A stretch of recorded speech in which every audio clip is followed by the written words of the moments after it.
can't be reached right now. Please try.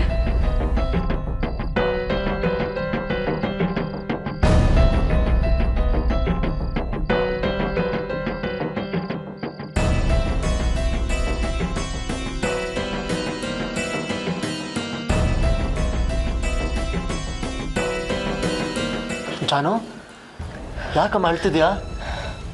Problem ಆಗಿಬಿಟ್ಟಿದೆ ಶ್ರೀ. ಏನು? ನಾಳೆ ಮಾವ ಎಷ್ಟೊತ್ತಿಗೆ ಬರ್ತೀನಿ ಅಂತ ಇನ್ಫಾರ್ಮ್ ಮಾಡ್ತೀನಿ ಅಂದಿದ್ರು. ಅವ್ರ ಕಡೆಯಿಂದ ಒಂದು ಕಾಲು ಇಲ್ಲ, ಒಂದು ಮೇಲೂ ಇಲ್ಲ. ಆವಾಗಲಿಂದ ಕಾಯ್ತಿದ್ದೀನಿ, ನೋ ರೆಸ್ಪಾನ್ಸ್. ಅದಕ್ಕೆ ಯಾತಕ್ಕೆ ಇಷ್ಟೊಂದು ಅಪ್ಸೆಟ್ ಆಗ್ತೀಯಾ?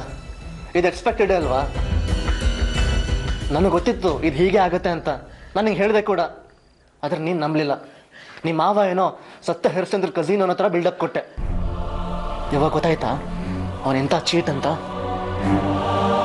ಪ್ಲೀಸ್ ಶ್ರೀ, ಅವ್ರ ಬಗ್ಗೆ ಹಾಗೆ ಮಾತಾಡಬೇಡ. ಅವ್ರು ಬೇಕು ಅಂತ ಹೀಗೆ ಮಾಡಿರಲ್ಲ ಅನ್ಸುತ್ತೆ. ಅವ್ರು ಯಾವ್ದಾರ ಸಮಸ್ಯೆಯಲ್ಲಿ ಸಿಕ್ಕಾಕೊಂಡಿರ್ಬೋದಾ, ಅಥವಾ ಅವ್ರ ಹೆಲ್ತ್ ಅಪ್ಸೆಟ್ ಆಗಿರ್ಬೋದು ಅನ್ಸುತ್ತೆ.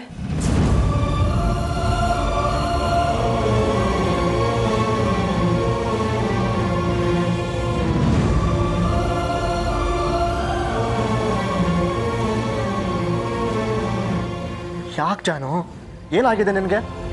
ಜೀವನದಲ್ಲಿ ನೋಡದೇ ಇರೋ ಮನುಷ್ಯನ ಬಗ್ಗೆ ಯಾಕೆ ಇಷ್ಟು ಕಾಳಜಿ, ನಂಬಿಕೆ ಇಟ್ಕೊಂಡಿದ್ಯಾ? ನಂಬಿಕೆಯಿಂದನೇ ಜೀವನ ನಡೆಯೋದಲ್ವಾ ಶ್ರೀ? ಆದ್ರೆ ಆ ಮನುಷ್ಯನ ನಂಬ್ಕೊಂಡ್ರೆ ಜೀವನನೇ ಇರಲ್ಲ. ಅವ್ನ ಟ್ರ್ಯಾಕ್ ರೆಕಾರ್ಡ್ ಏನಂತ ನನಗೆ ಚೆನ್ನಾಗಿ ಗೊತ್ತು. ಅವ್ನ ಮಾತು ನಂಬೇಡ ಜಾನು. ಜೀವನ ಪೂರ ಇನ್ನೊಬ್ಬರನ್ನ ಕಾಯಿಸೋದ್ರಲ್ಲೇ ಬಂದ್ಬಿಟ್ಟ. ಅವನೊಬ್ಬ ಸೈಡಿಸ್ಟ್. ಇನ್ನೊಬ್ಬರ ಕಣ್ಣಲ್ಲಿ ನೀರು ತರಿಸಿ ಸಂತೋಷ ಪಡೋನು. ಇಷ್ಟು ದಿನ ಅಮ್ಮನ ಕಣ್ಣಲ್ಲಿ ನೀರು ತರಿಸಿ ಸಂತೋಷ ಪಟ್ಟ, ಈಗ ನಿನ್ನ ಕಣ್ಣಲ್ಲಿ ನೀರು ತರಿಸ್ಬಿಟ್ಟ. ಅವನೊಬ್ಬ ರೋಗ್. ಅವನಿಗೋಸ್ಕರ ಯಾರು ಕಾಯಬಾರ್ದು. ಕಾದ್ರೆ ಅವ್ನು ಬರಲ್ಲ. ಆದರೆ ನನಗೆ ಹಾಗೆ ಅನಿಸ್ಲಿಲ್ಲ ಶ್ರೀ. ಅವ್ರ ಹತ್ರ ಫೋನಲ್ಲಿ ಮಾತಾಡಿದಾಗ ಅವ್ರು ತುಂಬ ಜೆನ್ಯೂನ್ ಅನಿಸಿದ್ರು. ಬರೀ 4 ಸಲ ಅವನ ಜೊತೆ ಫೋನಲ್ಲಿ ಮಾತಾಡೋದಕ್ಕೆ ಒಳ್ಳೆ ನೂರ ಸರ್ಟಿಫಿಕೇಟ್ ಕೊಟ್ಬಿಟ್ಯಾ? ಮನುಷ್ಯ ಏನು ಅಂತ ನಮ್ಮ ಅಮ್ಮನ ಕೇಳು, ಎಲ್ಲ ಗೊತ್ತಾಗುತ್ತೆ ನಿನಗೆ. ನಾನು ಚಿಕ್ಕವನಿದ್ದಾಗ ಅವನಿಗಿದೇ ಥರ ಕಾಯ್ತಿದ್ದೆ. ಅಪ್ಪ ಎಲ್ಲಿ ಅಂತ ಅಮ್ಮನ್ನ ಅಜ್ಜಿನ ಕೇಳ್ತಿದ್ದೆ. ಊರಿಗೆ ಹೋಗಿದ್ದಾರೆ, ನಾಳೆ ಬರ್ತಾರೆ ನಾಳೆ ಬರ್ತಾರೆ ಅಂತ ಹೇಳೋರು. ಆದರೆ ನನ್ನ ಲೈಫಲ್ಲಿ ನಾಳೆ ಬರಲೇ ಇಲ್ಲ.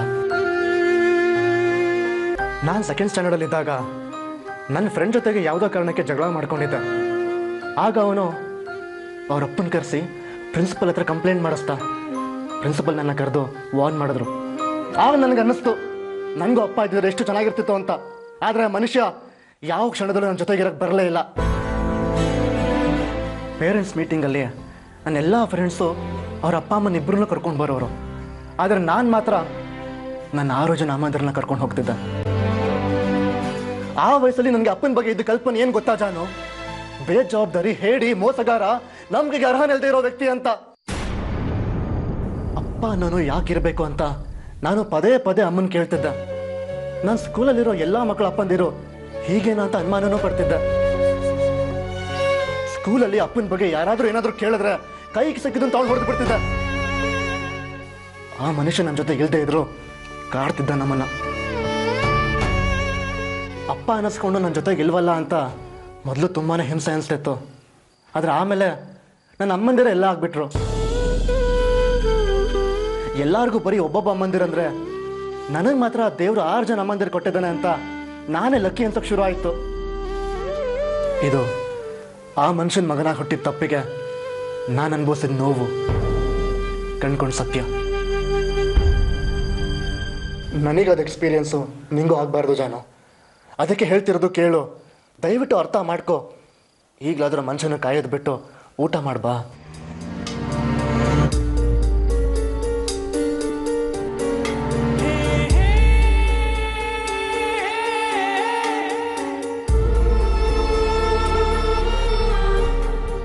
ನನಗೆ ಊಟ ಬೇಡ ಅನಿಸ್ತಿದೆ. ಇದೇ ನಂಗೆ ಆಗಲ್ಲ ಅನ್ನೋದು. ಅವರಿಂದ ಬಿದ್ದವ್ರಿಗೆ ಉಪವಾಸನೇ ಗತಿ. ನಮ್ಮಮ್ಮನೂ ಹೀಗೆ, ಅವ್ರು ಬರೋವರೆಗೂ ಊಟ ಮಾಡಲ್ಲ ಅಂತಿದ್ರಂತೆ. ನೀನು ಅವ್ರ ಹಾದಿನ ಹಿಡಿಬೇಡ ಪ್ಲೀಸ್. ನೀನು ಈ ಥರ ಎಷ್ಟೇ ಜನ ಕಾಯ್ತಾ ಕೂತರು ಯಾವ ಪ್ರಯೋಜನನೂ ಇಲ್ಲ ಜಾನು. ಆ ಮನುಷ್ಯ ನಿನ್ನ ಫೋನ್ ಕಾಲ್ಗೆ ರೆಸ್ಪಾಂಡ್ ಮಾಡ್ತಿಲ್ಲ, ಇನ್ನು ಬರೋ ಮಾತಂತೂ ದೂರನೇ. ಬರೀ ಫೋನಲ್ಲಿ ಇಮೇಲಲ್ಲೇ ಅಲ್ವಾ ಬಣ್ಣದ ಮಾತಾಡಿ ನಮಗೆ ಹುಡ್ಸೋದಕ್ಕೆ ಸಾಧ್ಯ? ನೀನ್ ಬರೀ ಮನೆಗೆ ಬಂದು ಹಠ ಹಿಡ್ದು ಕೂತಿದ್ಯಾ, ಗಾಬರಿ ಆಗಿರುತ್ತೆ, ಅದಕ್ಕೆ ತಲೆ ಮರೆಸ್ಕೊಂಡಿರ್ತಾನೀಗ. ಅವನೊಬ್ಬ ರೋಗ್, ಅವನೊಬ್ಬ ರಾಸ್ಕಲ್, ನಂಬಿಕೆ ದ್ರೋಹಿ.